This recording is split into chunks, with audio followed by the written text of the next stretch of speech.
വിശുദ്ധ യോഹന്നാൻ്റെ സുവിശേഷം 3-ാം അധ്യായം 5-6 തിരുവചനങ്ങൾ. യേശു പ്രതിവചിച്ചു, സത്യം സത്യമായി ഞാൻ നിന്നോട് പറയുന്നു, ജലത്താലും ആത്മാവിനാലും ജനിക്കുന്നില്ലെങ്കിൽ ഒരുവനും ദൈവരാജ്യത്തിൽ പ്രവേശിക്കുക സാധ്യമല്ല.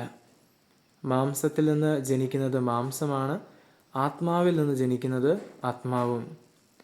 ദിവ്യകാരുണ്യ ഈശോയെ, പരിശുദ്ധാത്മാവിൻ്റെ വലിയൊരു അഭിഷേകം ഞങ്ങളുടെ ഹൃദയങ്ങളിലേക്ക് അങ്ങ് നൽകണമേ.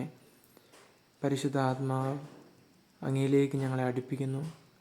അങ്ങയുടെ ഓരോ വചനവും ഞങ്ങൾക്ക് വ്യാഖ്യാനിച്ചു തരുന്നു. ഞങ്ങളുടെ ജീവിതത്തിൻ്റെ ലക്ഷ്യം ഞങ്ങൾക്ക് വിവരിച്ചു തരുന്നു. പരിശുദ്ധാത്മാവിൻ്റെ പ്രേരണകൾക്കനുസൃതമായി ഞങ്ങളുടെ ജീവിതം ക്രമീകരിക്കുവാനുള്ള കൃപ ഞങ്ങൾക്ക് തരണമേ.